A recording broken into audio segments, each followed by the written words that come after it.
particular, mas eu quero que vocês entendam que a ética, nesse sentido, ela não corresponde necessariamente a uma norma de conduta pura e simples.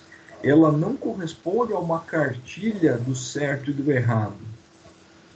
E sim, a ética corresponde a uma construção coletiva a partir de uma série de valores identificados como relevantes para um conjunto de indivíduos. Então, se esse conjunto de indivíduos é formado por pesquisadores, né, a gente precisa elencar quais são esses valores que nos interessam, né, quais eles são relevantes para a nossa convivência ou para a nossa vida como pesquisadores, aqueles que têm um impacto no nosso cotidiano, e a gente consiga colocar eles de uma forma comparativa e assim estabelecer quase que um contrato social, né? E esse contrato social ele é uma proposição lá do Thomas Hobbes, não sou eu que estou falando, só estou remetendo, né, ao que a gente tem de mais consagrado na literatura. Então, essa identificação de valores e esse entendimento, né, coletivo, né, da importância que eles têm dentro, né, de um grupo de pessoas é o que faz a ética, é o que faz como objetivo nós termos essa aula, certo? Então, a partir dessas premissas foi que eu construí um pouquinho essa discussão, né, que se deu já, que iniciou com o vídeo que vocês assistiram. Vejam que eu tive, a hora que vocês quiserem me interromper é só falarem, tá, pessoal? Eu vou comentando aqui e vocês vão compartilhando as dúvidas e as ansiedades de vocês. Saibam que a ansiedade como um conceito biológico, ela vem muito depois da ansiedade como um conceito filosófico, né? Então, a ansiedade é uma força motriz que existe no ser humano como uma condição de inquietação e que vem sendo explicada mais recentemente do ponto de vista neurobiológico, mas ela sempre existiu e sempre foi alvo da atenção da filosofia, né, e do pensamento filosófico. Tá? Então, se ficarem ansiosos, me interrompam. Bom, então eu comecei a falar um pouquinho desse pensamento mitológico, né? Eu não vou repetir a aula que já está colocada, mas eu fiz questão de começar ali porque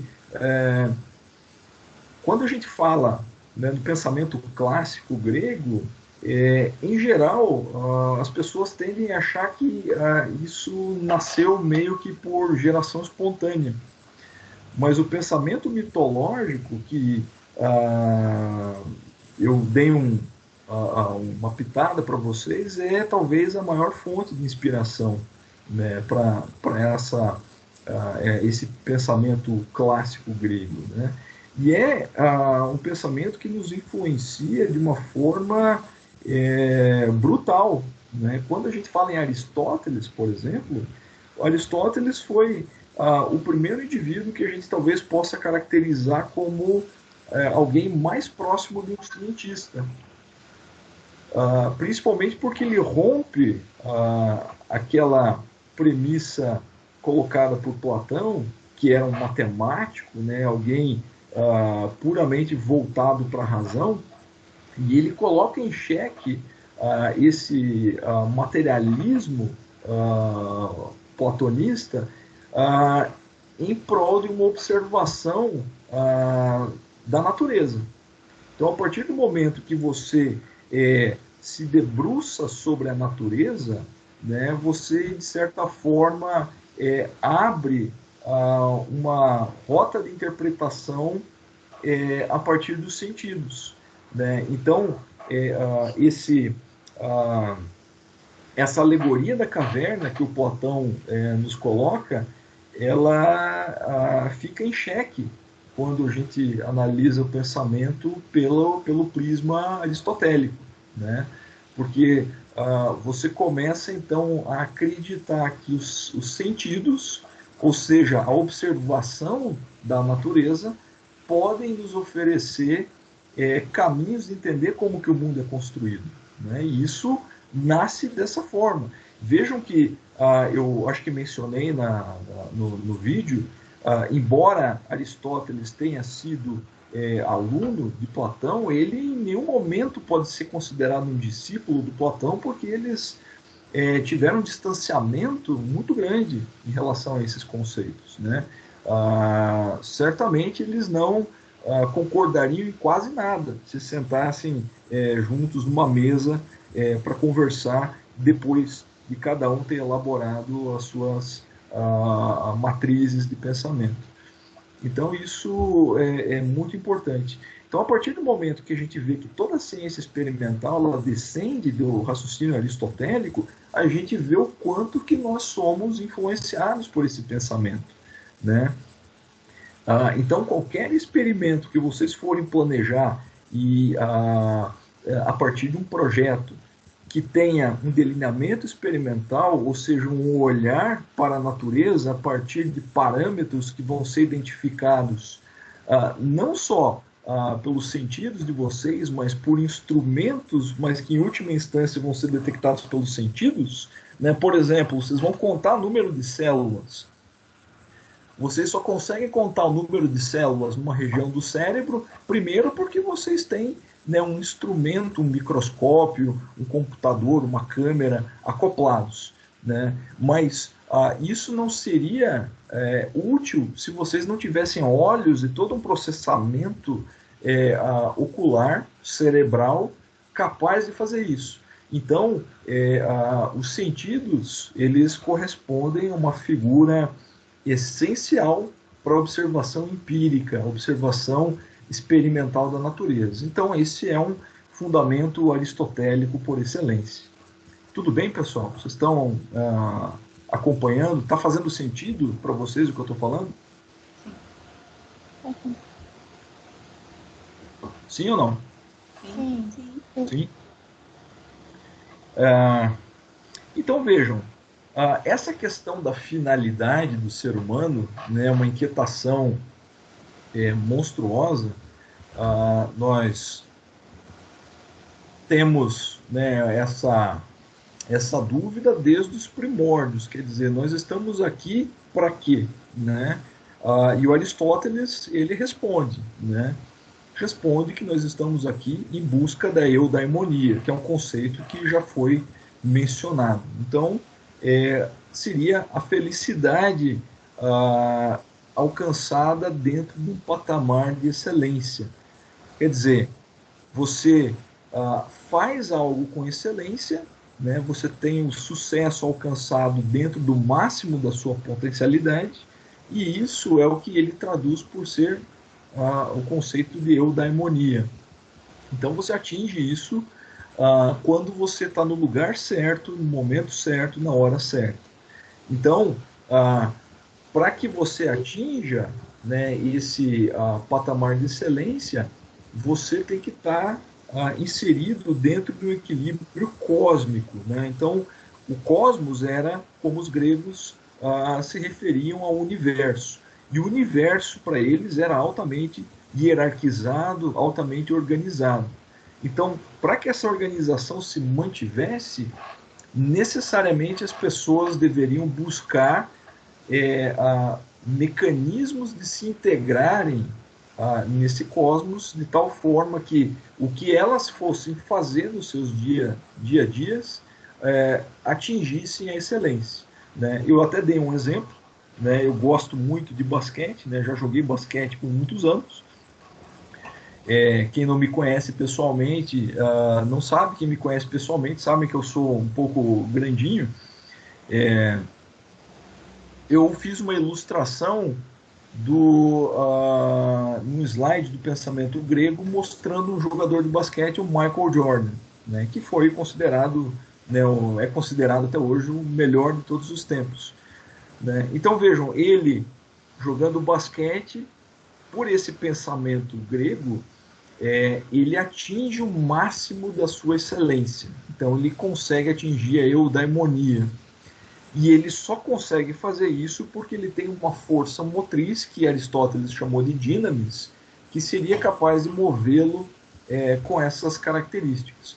Em contrapartida, se eu colocar o mesmo jogador, a mesma pessoa, praticando um outro esporte que não seja o basquete, ele jamais atingirá a excelência, porque ele foi programado para ser o melhor jogador de basquete possível e não o melhor jogador de beisebol possível, em função desse ajuste cósmico. Então, se ele está desencaixado do seu local de excelência, por mais que ele tenha dinamis, essa dinamis não será possível de direcioná-lo para a excelência quando ele está fora do seu local ideal. Então, isso mostra como que esse pensamento vai em direção de uma orquestração, certo? De um arranjo, de um ajuste, certo? Então, vejo que esses conceitos, eles se moldam em função desse tipo de premissa. Tudo bem? Sim. Percebam que o nosso pensamento até hoje é impregnado dessas premissas aristotélicas, né? Então, quando a gente fala, aquele cara, ele tem vocação, né, para ser, sei lá, tem vocação para ser advogado, ele tem vocação para ser dentista, ele tem vocação, não sei, para ser professor, certo? Quando a gente fala isso, de certa forma, a gente está trazendo nesse discurso um pouco desse pensamento de ajuste cósmico, certo? Então, é uma herança que nós ainda carregamos do pensamento clássico. Um outro desdobramento desse pensamento grego e que é muito importante em relação à moral, né, e à ética, né, falando bem dentro dessa sequência, né, de conceitos, porque primeiro vem a moral para depois vir a ética, nós temos a condição de justiça, né, o conceito de justiça geral que o Aristóteles estabeleceu. Né? E aqui eu coloquei como exemplo, né, a igualdade do ponto de vista aritmético e geométrico. Lembram disso? Desses dois conceitos? Eu não lembro se eu coloquei no vídeo, mas se a gente pegar uma história contada no livro de Reis, na Bíblia, que vem pelo menos 400, 450 anos depois desses conceitos aristotélicos, a gente vê como que a justiça foi influenciada por esse pensamento grego. Então eu vou contar rapidamente essa história. Né, o rei Salomão, né, ele segundo esses escritos, ele era um indivíduo notoriamente conhecido pelo seu senso de justiça.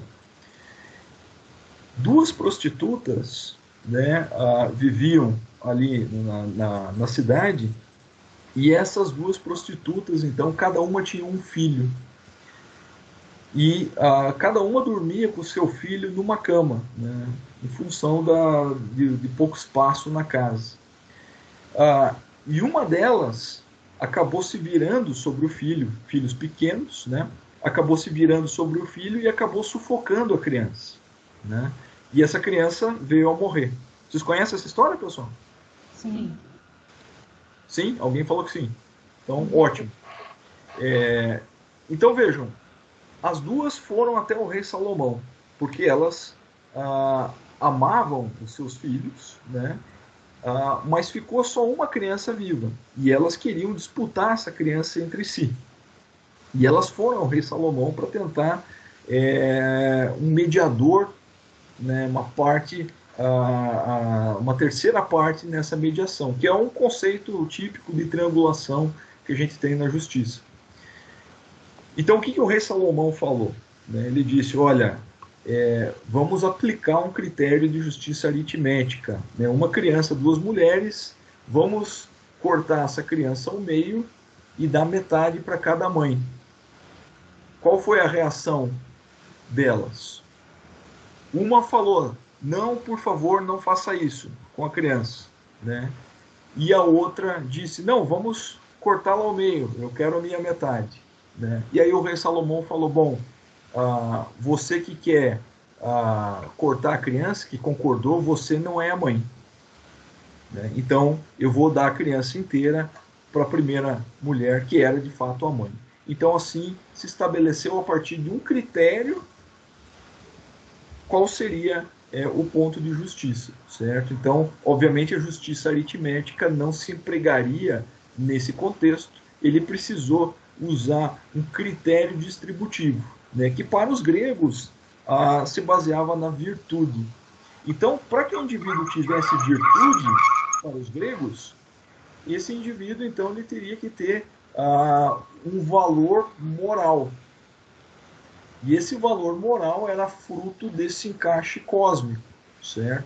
Então, o nosso conceito de moral, atualmente, ele se aproxima ou se afasta desse conceito de moral para os gregos? O que vocês acham?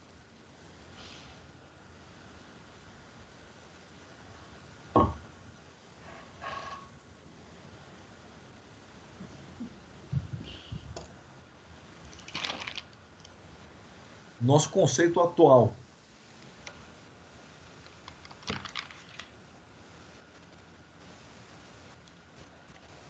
Acho que está fechado o microfone. Eu vi uma boca mexendo, mas não escutei nada. Então, eu acho que no sentido da justiça geral de Aristóteles, né, que prega a razão e a igualdade, no sentido, eu acho que aritmético não, né, mas eu acho que a questão do bom senso que ele prega, né, o caminho do meio, né, eu acho que de alguma maneira, eu acho que a gente vive algo parecido, assim, não sei. Mas em termos da moral está ligada ao conceito de virtude, quer dizer, é virtuoso aquele que está mais próximo de atingir a eudaimonia. Logo, o indivíduo com uma moral superior é aquele que atinge a excelência ou está próximo da excelência.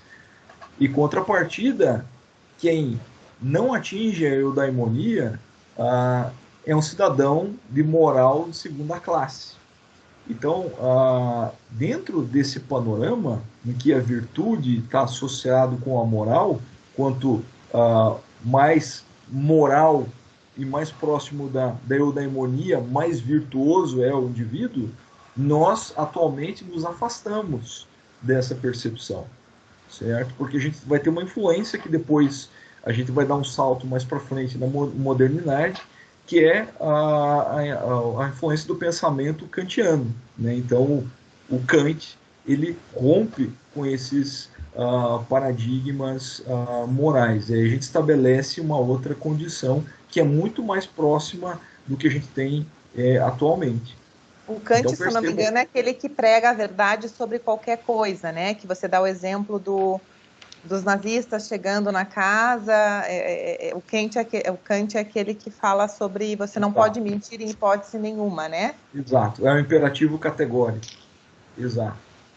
Exato. Essa, digamos, é uma das premissas do pensamento kantiano. A gente vai chegar com mais detalhes lá. Mas percebam que a nossa ideia de virtude, de moral, ela não cola os dois conceitos atualmente. Quer dizer, não necessariamente o indivíduo virtuoso ele será um indivíduo com o mesmo patamar de moral para o nosso pensamento atual. Para os gregos, não, as coisas eram coladas, eram associadas, certo?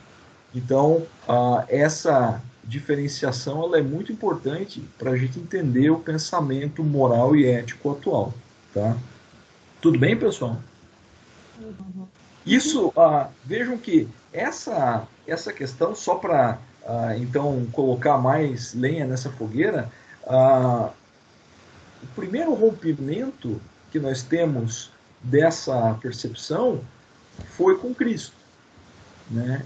Então, Cristo, ele era um indivíduo que foi educado dentro de uma concepção do pensamento grego, certo? Embora o Império Romano é quem estivesse no ápice, né, na época em que Cristo viveu, o pensamento romano sofreu uma influência grega enorme, né? De certa forma, houve uma cooptação pelos romanos desse pensamento grego. E Cristo, então, entra com uma outra perspectiva, onde ele coloca, né, a virtude não como sendo uma dependência da moral, mas sim é virtuoso aquele indivíduo que se empenha para conseguir atingir algum objetivo. Então ele coloca um critério que é um critério associado com o empenho, com o trabalho, com uma condição onde não necessariamente o indivíduo ele precisa ser instituído de dons que são os dele, que são dons naturais, aos quais a pessoa nasce, certo?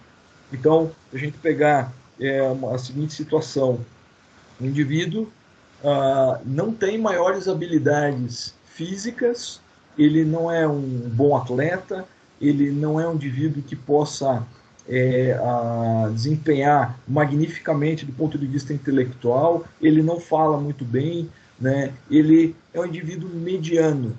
Esse indivíduo mediano, segundo os gregos, ele está fadado a ser um indivíduo de moral secundária, né? Ele vai ser um indivíduo de segunda classe para os gregos. Segundo o pensamento cristão, não. Ele pode reverter isso com o empenho, com o esforço dele. Então ele pode ser um indivíduo com moral elevada, mesmo sendo desprovido de talentos naturais. Então esse é um primeiro rompimento desse pensamento clássico, certo? É um primeiro rompimento. Só que ao mesmo tempo, né, esse rompimento ele se dá também a cabo de uma outra consideração, que é o fato de que esse indivíduo ele pode passar a vida inteira dele, estou falando daquele mesmo indivíduo mediano, né, que está ali tentando se dar bem na vida, só que ele pode nunca conseguir esse sucesso em vida. Então, segundo o pensamento cristão, há uma perspectiva dele se dar bem no além-vida, ou seja, numa transcendência. Quer dizer, você embute uma condição onde o indivíduo ele pode não se dar bem no mundo da vida, mas se ele trabalhou bem, se ele se esforçou, se ele fez o que se espera durante a vida, ele certamente será recebido, né, com júbilo no céu. E aí essa transcendência dará conta dessa felicidade para esse indivíduo. Então, se estabelece o primeiro laço com uma transcendência e, portanto, se cristaliza um pensamento dogmático, né? Então, essa é uma consideração também importante e que certamente está presente no nosso métier de pensamento moral e ético atualmente. Então a gente não consegue dissociar isso do nosso pensamento moderno. Tamanha influência de Jesus Cristo nesse pensamento. É claro que eu não estou remetendo, por exemplo, a outros profetas ou outros pensadores que deram origem a outras religiões, como Maomé, como Buda e assim por diante, certo? Aí a gente teria que fazer outros recortes históricos, mas a premissa principal da transcendência está presente em todos esses pensamentos. Alguns com mais virgens no céu, outros com menos virgens no céu, certo? Alguns com mais benesses, outros com menos benesses. Mas, em geral, essa transcendência vai estar presente em todo esse tipo de pensamento dogmático, né? E o cito cristão, talvez, por ser o de maior influência no Ocidente. né? Se a gente tivesse na China, na Ásia, dando essa aula, a gente teria que ter um olhar um pouco diferente. Talvez esse parêntese seria para a figura de Cristo, né? E não para outras figuras mais metafísicas.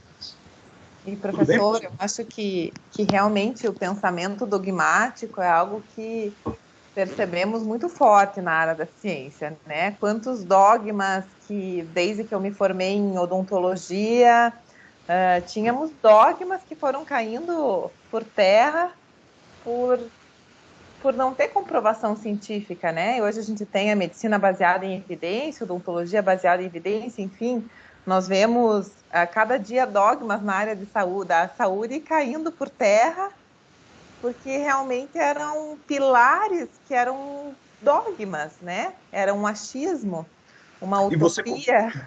Você consegue identificar na tua fala a influência aristotélica para você romper com essa questão dogmática? Porque você falou na medicina ou na odontologia baseada em evidências. Quando você fala baseado em evidências, isso é um pensamento altamente aristotélico.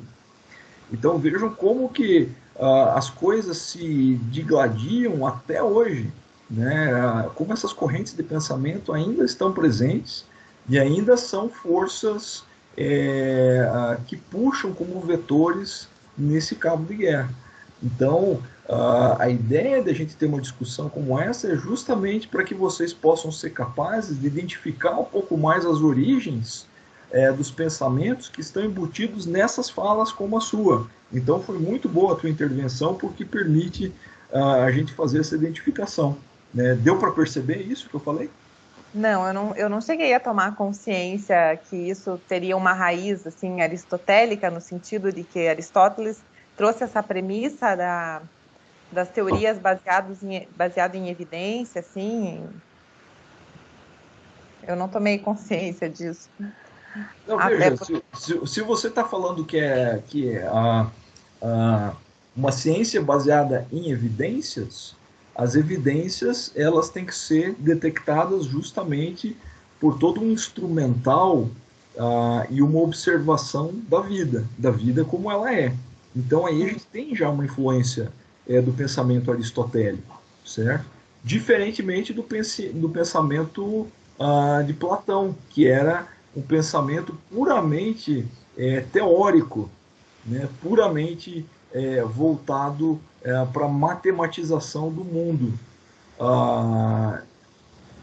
E muito diferente do pensamento dogmático que a gente está vendo aqui, né? Então, percebam as influências dessas correntes de pensamento. E isso que eu gostaria que vocês conseguissem ativar essa sintonia fina de vocês, certo?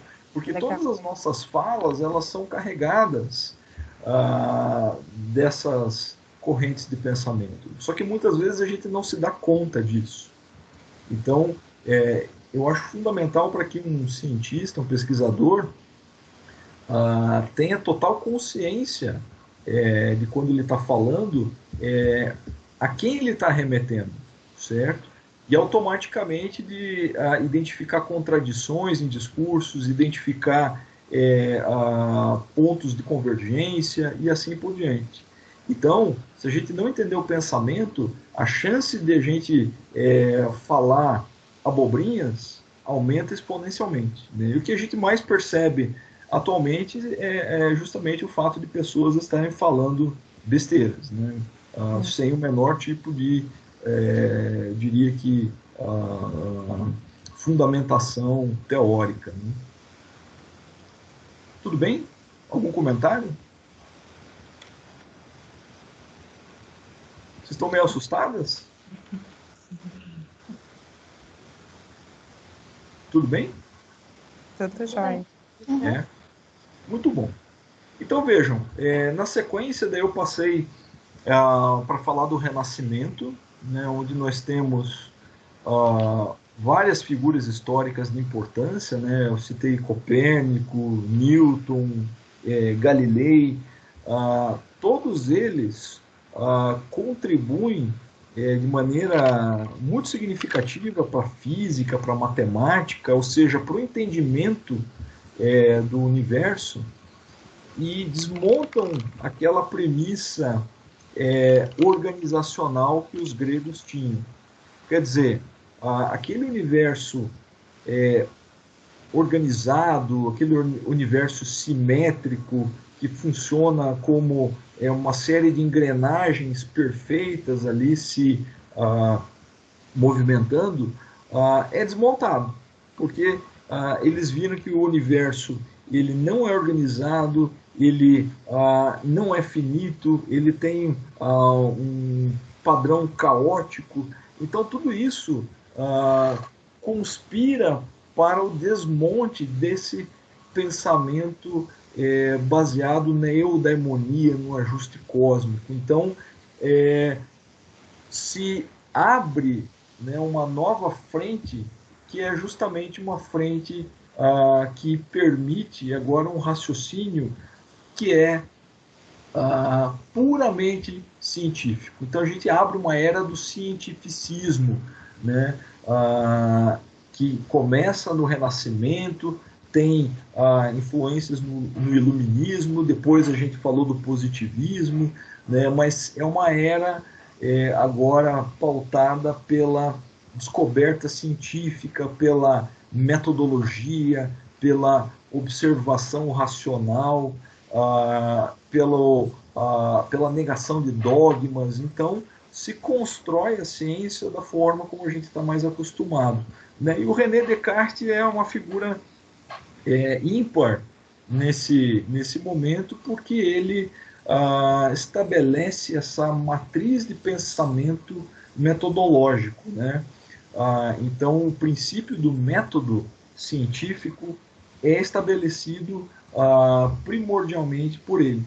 E aí a gente tem uma série de desdobramentos que vão chegar até o pensamento moderno, que é um pensamento já muito mais próximo do que nós conhecemos agora, né? Que é um pensamento baseado nessa observação da natureza, mas não uma observação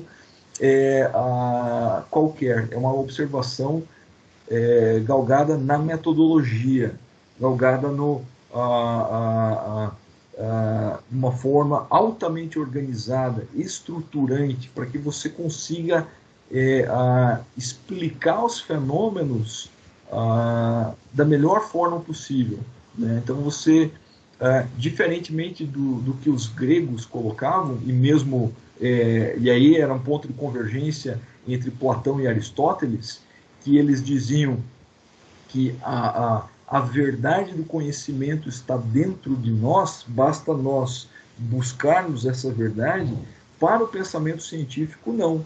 Essa verdade ela tem que ser extraída da observação da natureza e de uma observação metodológica da natureza, certo? Então a verdade ela não pode ser concebida só a partir de um contexto individual. Então não basta a gente olhar para as nossas singularidades, nós temos que olhar a natureza e conseguir explicá-la. Então a verdade ela se encontra justamente a partir dessa observação e dessa interpretação da natureza.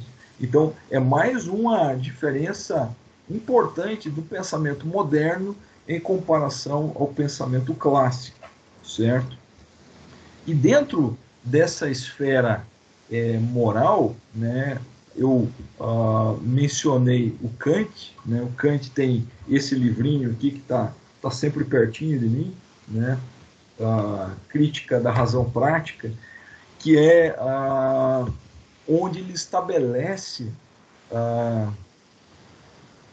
quais seriam as formas de responder os dilemas morais da nossa sociedade, certo? E aí ele estabelece dois tipos de imperativos, certo? O imperativo hipotético, que tem por objetivo gerar regras morais que são de segunda categoria, que são menores, né? Então eu falei isso em aula, por exemplo, se eu quero emagrecer, o que eu tenho que fazer? eu preciso me exercitar mais, eu preciso comer mais. Né? Se eu quero aprender, eu preciso estudar, preciso ler. Então, é sempre com um comando, esse imperativo hipotético. Né? Se quero algo, logo preciso fazer algo nessa direção. Então, é um objetivo, um comando moral, só que de menor importância. Né? O imperativo mais relevante para o Kant é o categórico. Né? E aí, ele surge em função do principal dilema moral que ele considera, que é a mentira. Né? Lembram que eu comentei isso, pessoal? Da mentira? Lembram disso? Sim. Por que a mentira ela é condenável categoricamente para o Kant?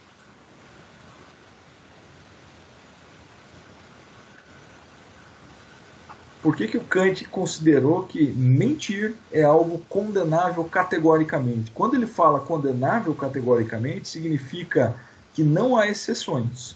Ou seja, é condenável mentir e ponto. Por que ele estabeleceu esse imperativo? Porque a gente queria que a nossa ação pudesse virar lei. Então a mentira nunca vai atingir isso. Porque a mentira, ela não é uma verdade universal, então... Eu não entendi muito bem, Evelyn, mas eu acho que você está no caminho. Você estava comentando, então, que se o indivíduo ele resolver mentir sistematicamente, isso pode virar uma lei. Né? Acho que você falou nessa direção. Ou seja, a partir do momento que a gente assume que a mentira passa a se tornar regra, passa a se tornar lei, logo, isso é uma coisa bem filosófica, né? Logo, a verdade deixa de existir. Conseguem acompanhar a ideia? Se a mentira se torna um procedimento padrão para o indivíduo, a verdade desaparece. Logo, mentir é categoricamente condenável, certo? Então é um imperativo categórico que mentir é algo condenável, certo? Porque, do contrário, a verdade deixa de existir. E se a verdade deixa de existir, a gente entra num contexto onde nada mais é aquilo que parece ser. Então a gente entra numa situação absolutamente caótica do ponto de vista de uma sociedade. É mais ou menos algo que a gente está observando no atual momento. Mas olha que interessante, né? É até estranho a gente pensar assim, mas a partir do momento que a verdade, e eu me refiro agora a um filósofo do século XX, né, o professor Bauman, a partir do momento que a verdade ela se liquefaz, né, ou seja, ela cabe em qualquer reservatório e ela pode ser moldável, né, uma verdade líquida, né, como ele cunhou, ela também pode adquirir diferentes roupagens. Então isso, para o Kant, é categoricamente condenável, certo? Então ele estabelece uma condição em que a moral, para que ela exista, eu preciso necessariamente obedecer esse imperativo categórico. E como regra moral, o imperativo categórico, ele diz respeito, eu até escrevi no slide, ele diz o seguinte, essas são palavras do Kant, haja de tal forma que a sua ação se transforme em lei universal. Vou ler de novo para vocês. Haja de tal forma que a sua ação se transforme em lei universal. Portanto, isso significa que essa moral kantiana ela é dita intencionalista. O que isso significa? Significa que a intenção ela é o ponto-chave desse julgamento moral. Então, se a gente pensar o seguinte, eu vou fazer uma doação.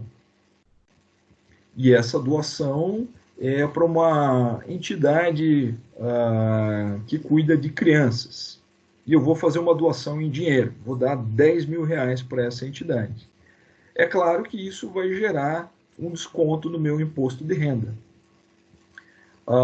Mas a entidade vai ser beneficiada com 10 mil reais. E isso é algo louvável, né?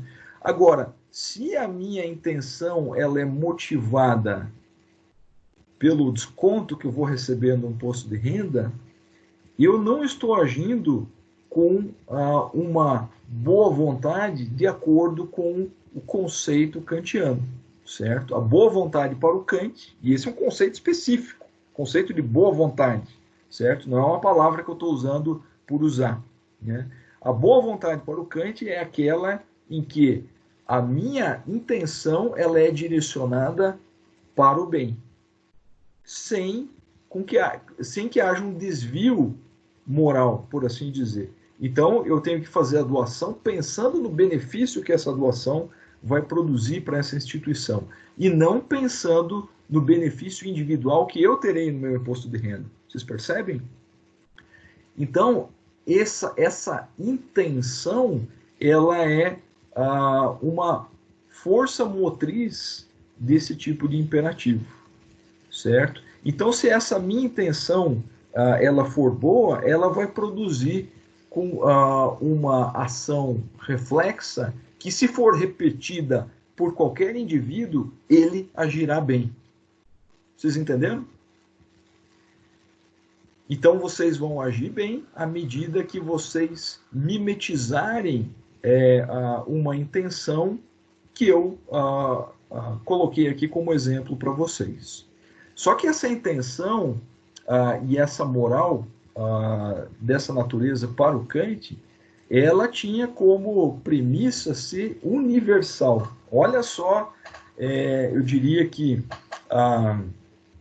a falta até de modéstia, né, em imprimir um pensamento tão complexo como esse, né? Então, a ideia que o Kant tinha era de estabelecer uma regra moral universal que pudesse ser aplicada para qualquer situação, né? Então, você resolveria todo e qualquer tipo de dilema moral. Vejam que os dilemas morais, eles são pautados por valores complexos, né? E isso desde qualquer tempo, certo? Desde Platão até hoje, certo? Então, para os gregos, age bem quem age para manter a organização cósmica e buscando a eudaimonia, certo? Porque as coisas estão ligadas. Então, os valores, eles vão nessa direção para os gregos. Para Cristo, age bem quem age, por exemplo, em prol do trabalho e pensando nessa transcendência pós-morte.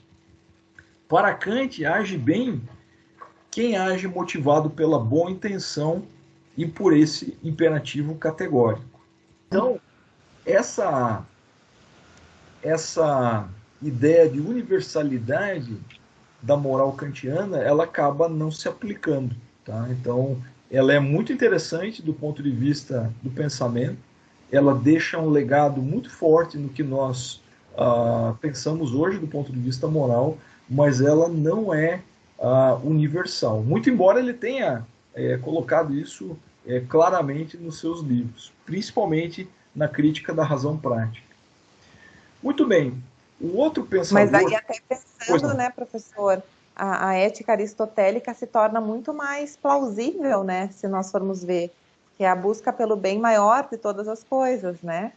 Então, apesar de, pelo menos até onde eu entendi, assim, a aula e o pouco que eu conheço dessa questão filosófica, que eu posso dizer que eu sou completamente ignorante nesses conceitos de Platão, Aristóteles e todo esse conhecimento filosófico, nunca havia entrado em contato com isso antes, mas enfim, com esse recém-contato, né, o que me faz entender é que se torna muito mais plausível e muito mais ético até nesse sentido essa corrente filosófica aristotélica, porque apesar dessa questão do imperativo categórico, de você não mentir e buscando uma verdade universal, né? Como você falou, que de tal forma a tua ação e tua atitude se transforme numa lei universal, mas a busca pelo bem maior, eu acho que nesse sentido dos filhos, realmente vai por uma corrente muito mais de pensamento do Aristóteles, né? A finalidade a tendência das coisas irem para o caminho do bem, né? Não sei. É interessante a tua intervenção, porque a gente sempre cai nessa tendência de querer dizer quem estava certo e quem estava errado, né? Ou então de conseguir atribuir uma razão maior para um ou para outro. Veja que é uma construção, né, esse tipo de pensamento, né? Ele vem se moldando, né, a golpes e contragolpes ao longo aí de séculos, né? De certa forma, há uma evolução nesses pensamentos, né? Então a gente vê que a coisa vai se moldando à medida que filósofo coloca determinadas ideias e põe outras em xeque e assim por diante. É claro que a gente tem no nosso pensamento atual, né, influências de certa forma de todos eles, né? Mas eu diria que a gente não pode incorrer no risco de dizer quem estava com mais razão do que quem, sabe? Porque depende muito da circunstância a qual aquele pensamento ele é aplicado a responder algo, né? Vou dar um exemplo aqui para vocês. Do ponto de vista moral, certamente o pensamento grego ele está muito mais distante do nosso pensamento atual. Primeiro porque, a partir do momento que você estabelece indivíduos com padrões de morais distintos, ou seja, cidadãos que são de primeira, segunda ou terceira categoria, e o Aristóteles faz essa divisão, você abre passagem para um pensamento aristocrático que aceita de bom grado a escravidão. Porque indivíduos com uma moral de menor valor, a sociedade aceita mais facilmente, por exemplo, escravizá-los ou submetê-los a um contexto de menor valor moral, de virtude e assim por diante. Então, o pensamento clássico grego, ele favorece a ocorrência, ele explica e ele dá substância material, ou melhor, racional, para explicar ou para conceder uma condição de escravidão. Então, obviamente, isso vai contra o que a gente considera atualmente, certo? Uhum. Ao mesmo tempo, o mesmo pensamento grego, ele é quase que reavivado por algumas ciências atuais. Principalmente, eu vou citar aqui a ecologia, do ponto de vista de ajuste cósmico, de universo organizado e hierarquizado, porque o pensamento ecológico ele diz o seguinte: se você estabelece uma alteração nessa cadeia, nesse ecossistema, nessa cadeia alimentar, você desequilibra todo o resto. Então, se concebe uma hierarquia, né, darwiniana, né, de seleção natural, e se você quebra um elemento, você rompe todo o contexto cósmico, para usar um termo grego, certo? Então a ecologia se utiliza muito dessa premissa grega e aristotélica, principalmente. Por exemplo, dentro de áreas terapêuticas, né, existem áreas aí que são menos reconhecidas cientificamente, mas que usam termos gregos, como a terapia holística. Vocês já devem ter ouvido falar nessas terapias que são se habilitam para olhar o ser humano de uma forma mais integral, mais inteira, portanto mais holística, certo? Essas terapias também se baseiam como premissa nesse ajuste de um universo que forma o ser humano. Então, se eu desequilibro, né, um músculo, eu altero aquele membro, eu vou alterar aquele nervo, eu vou alterar o sistema nervoso e pronto, tem uma hierarquia que é fragmentada. Então, é um pensamento aristotélico que deriva dessa influência grega, mas obviamente não está empregada num contexto moral, mas tem a mesma raiz. Então vejam que a gente criticar um pensamento em detrimento do outro sempre é muito arriscado. Então a gente precisa conhecer o melhor possível todos eles, ou o máximo deles, para que a gente possa identificar essas variações, identificar como que eles vão influenciar o que a gente está pensando. Certo? Tudo bem ou confundi mais vocês? Então, assim. Se vocês estiverem confusas, eu acho ótimo. Eu estou quase acabando, tá? Prometo para vocês. É muito bom que vocês estejam confusas, porque isso significa que o assunto produziu algum impacto em vocês e certamente vocês vão buscar estudar um pouco mais. Eu vou eu vou pular o positivismo, tá? Porque é mais ou menos chovendo molhado. Eu quero falar, antes de chegar na influência ética atual, eu quero falar só de um outro autor que vem chocar o Kant, que é o Nietzsche, né? Ambos alemães, né? O Nietzsche posterior ao Kant. O que o Nietzsche coloca? Ele é um inimigo fidagal do Kant. O Nietzsche é quase inimigo de todos, né? Ele é mais ou menos como o meu cachorro. Quando eu vou passear com ele aqui no condomínio, meu cachorro briga com todos os outros cachorros, mesmo com aqueles bonzinhos. Então, meu cachorro é mais ou menos como o Nietzsche. Ele não se dá com ninguém, né? Ele é soberbo, só ele está certo, né? Então, acho que com essa comparação, talvez vocês nunca esqueçam. E ele estabelece alguns conceitos interessantes que eu quero retomar rapidamente aqui com vocês. Né? O primeiro conceito de nihilista. Né? O nihilista, para o Nietzsche, é aquele indivíduo, o exemplo clássico que ele coloca é o cristão. Né? É aquele indivíduo que volta a sua vida para os dogmas, volta a sua vida para as transcendências. Ou seja, ele acredita que há algo a mais na vida, alguma transcendência, uma vida após a morte. Nietzsche é muito materialista, muito materialista. Ele acredita no mundo da vida e ele usa muito esse termo na obra dele. Ele tem um livro, inclusive, chamado Crepúsculo dos Ídolos. É um dos primeiros livros dele, talvez um dos menos alucinados.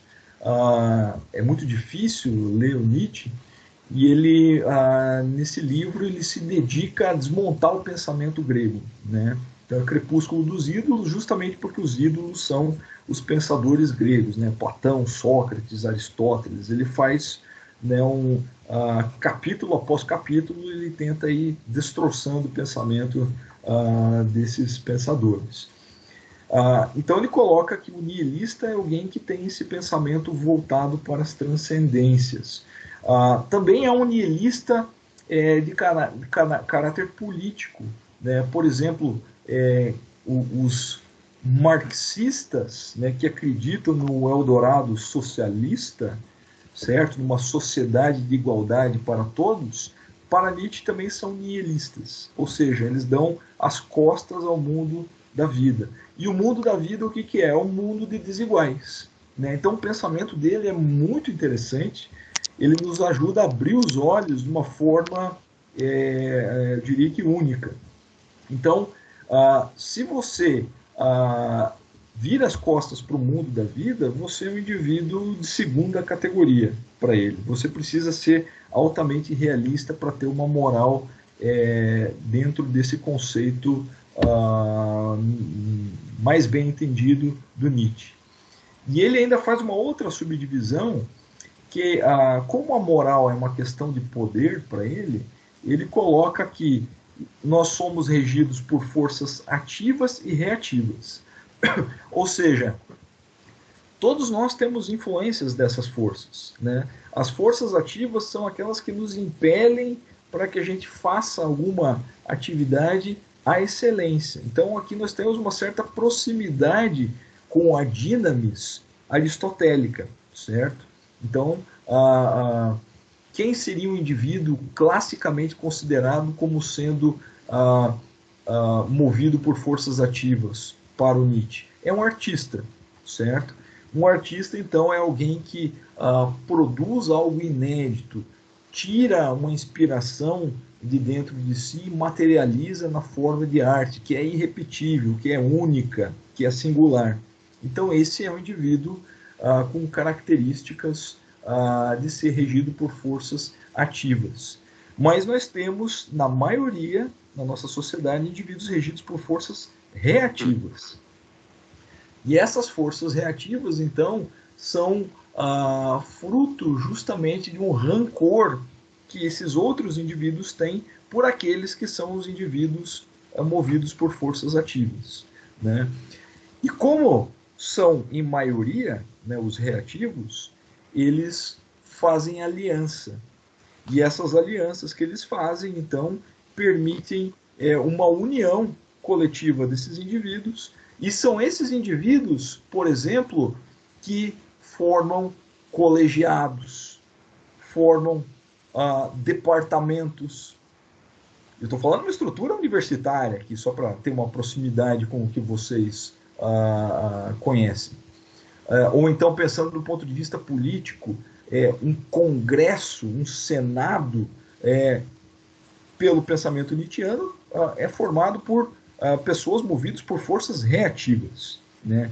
O indivíduo movido por força ativa, ele não se associa, né? Ele é um indivíduo que tem uma potência única e ele é um indivíduo autônomo. Então, a moral, para o Nietzsche, ela surge a partir dessa união de forças de indivíduos reativos.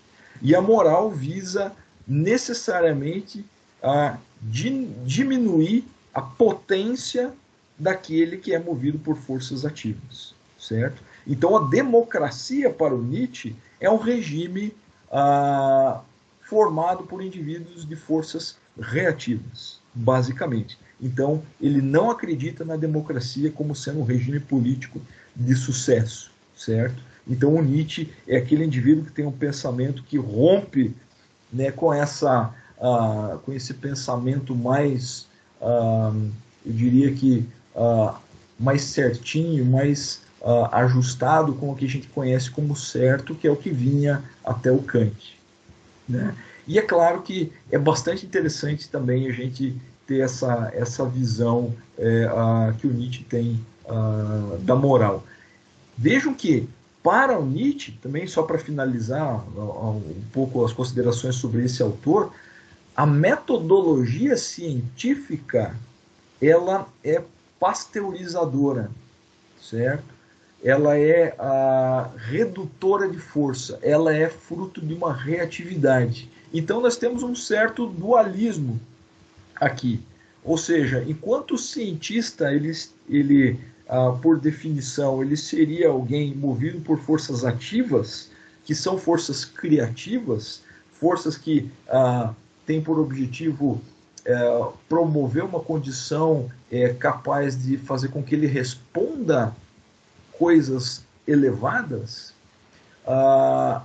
O instrumento pelo qual um cientista vai se valer para fazer essas respostas, que é a metodologia científica, de acordo com o pensamento cartesiano, né, lá da Renascença, a metodologia científica, ela é o fruto do mais puro reativismo, certo? Então aqui a gente tem uma contradição, né? Quer dizer, para o Nietzsche, o cientista, ele tem que ser alguém teórico, né? Não um empirista, certo? Então, um matemático é um cientista, de fato, considerado como alguém movido por forças ativas para o Nietzsche.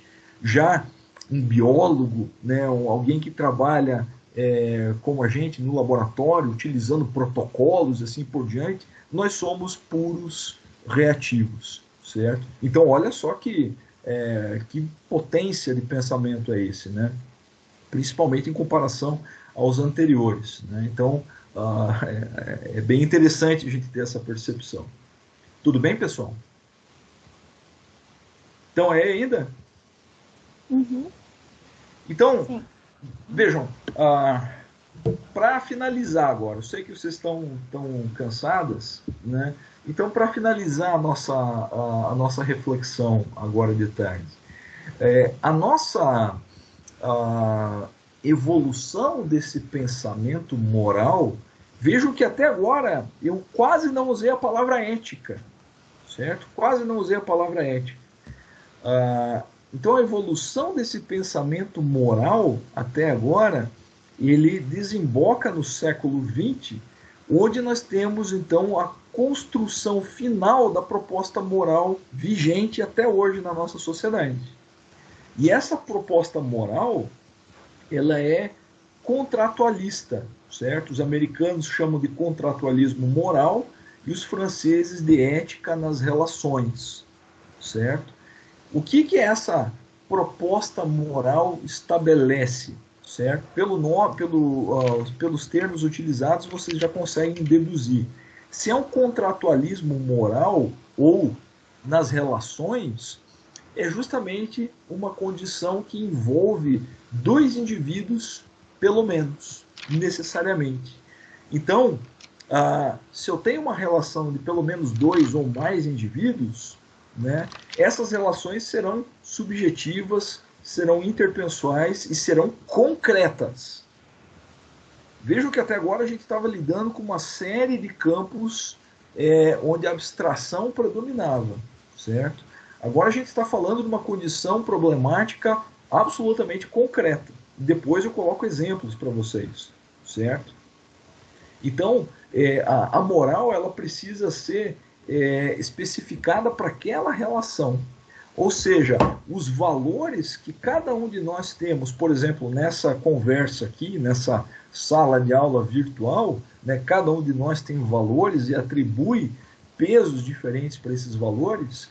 Se a gente chegar num acordo aqui de como deve ser conduzida essa disciplina, a gente pode hierarquizar valores morais que sejam comuns a nós todos e falar, dentro dessa lista de valores, por exemplo, pontualidade, por exemplo, observar leituras prévias ou que vocês tenham assistido o vídeo previamente, que vocês façam um estudo pormenorizado posteriormente à aula, que o professor tenha cuidado de repetir quando lhe for solicitado. Quer dizer, todos esses valores que são importantes para uma dinâmica como uma aula, ao serem colocados dentro de um contexto aqui contratual e acordados entre nós, estabelecem agora o que a gente entende por uma condição moral, ou seja, quase que uma condição ética, quase como um código, certo? Então a gente pode estabelecer um código de ética onde esses valores complexos são colocados para uma discussão, a gente entra num acordo e agora a gente fala que seguiremos esse acordo ético, certo?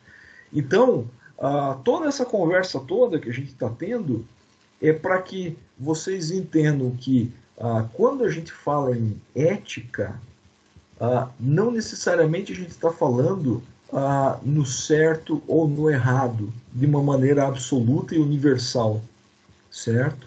Quando a gente fala em ética, a gente tem que pensar dentro de um acordo social, um contrato entre indivíduos de uma determinada condição social, econômica ou mesmo laboral ou institucional. Então, a ética ela só tem validade quando a gente define os entes que participam dessa associação, certo?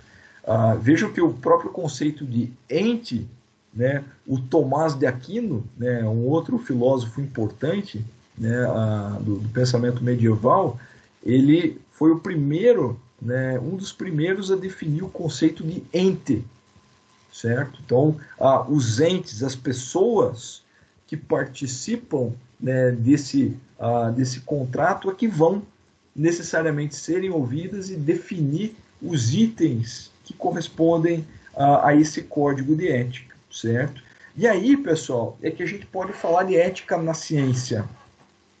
Então, se a gente estabelece quais são os atores participantes desse jogo, certo? Quem joga esse jogo, né? E aí a sociologia tem uma influência muito grande, por exemplo, para estabelecer um conceito, né, que o Pierre Bourdieu foi o primeiro pensador que estabeleceu, né, um sociólogo agora do século XX, ele estabeleceu o conceito de campo social. Então a ciência corresponde a um grande campo social, onde tem vários atores, vários participantes, certo? Vários jogadores, para usar até uma expressão dele. Como que vocês entendem uma conduta ética dentro do laboratório de pesquisa? Né? Como que ela pode ser construída? Será que ela vai ser construída pelos pares que participam daquele laboratório? Será que eu posso ter um código de ética geral para o laboratório de pesquisa? Será que faz sentido, dentro dessa perspectiva contratualista, eu pegar um código de ética de um laboratório lá do Unicamp e trazer para o meu laboratório aqui e tentar colocar ele em prática? Será que isso está certo? Será que isso vale a pena? Será que uma conduta lógica é essa? Como que se dão as condutas em reuniões de grupo de pesquisa, em congressos, condutas de autoria e coautoria de trabalhos científicos? Olha que são temas muito espinhosos, pessoal, certo? Quando se fala em autoria de trabalhos, quem que trabalhou mais? Eu trabalhei mais, eu tenho que ser primeiro autor. Não, ele trabalhou mais. Como que fica a sequência de autoria lá no meio do paper? Qual que é a lógica empregada nesse sentido, certo? Condutas quanto ao gasto de tempo, certo? Dentro de um conceito de uma instituição de pesquisa. Nós temos ainda uma série de outras considerações éticas, como manipulação de animais, experimentação em humanos. Um outro ponto que é chave aqui para vocês, vejam que eu estou destacando alguns aqui que eu considero mais interessantes em comparação a outros, né? E esse aqui é muito interessante. Fabricação de dados e reprodutibilidade, certo? Então a gente tem hoje em dia um dilema muito grande em relação à reprodutibilidade de dados e dados sendo fabricados, né? O quanto que isso afeta a ciência como um todo, certo? Outro tópico importante, rápida rejeição da hipótese de nulidade, né? Um erro que a gente chama na estatística de erro tipo 1, né? O que isso significa? Se eu rejeito a resposta, a hipótese de nulidade, que é uma hipótese que diz que esse fenômeno que eu estou testando, ele não deve estar relacionado com as coisas que eu acho que está. Se eu rejeito essa hipótese de nulidade, eu automaticamente aceito que algum fenômeno está acontecendo. E se isso não for comprovado estatisticamente, eu caio no que a gente chama de erro tipo 1, que é o erro estatístico de maior gravidade, certo? O quanto que isso está afetando a ciência atualmente e gerando, né, dilemas éticos, quer dizer, o quanto que nós temos pressões para que, às vezes, dentro de uma hipótese mais ampla, eu com poucos experimentos já me dê por satisfeito em rejeitar aquela hipótese. Outros dilemas aqui importantes, sigilo versus publicidade de dados, ou seja, leia-se patentes versus artigos, o que é, quais são os valores envolvidos com isso. Veja que eu não estou falando o que é certo, o que é errado. Não há respostas absolutas aqui. A gente precisa entender que há valores envolvidos. A gente tem que identificar os valores, certo? Vocês podem até ter uma opinião a partir de como vocês avaliam esses valores, mas vocês têm que identificar os valores aqui presentes, certo? Não basta simplesmente vocês falarem isso está certo e isso está errado, certo? Vocês têm que identificar esses valores. Outras considerações, revistas Open Access, quer dizer, são revistas que cobram para que o artigo seja publicado.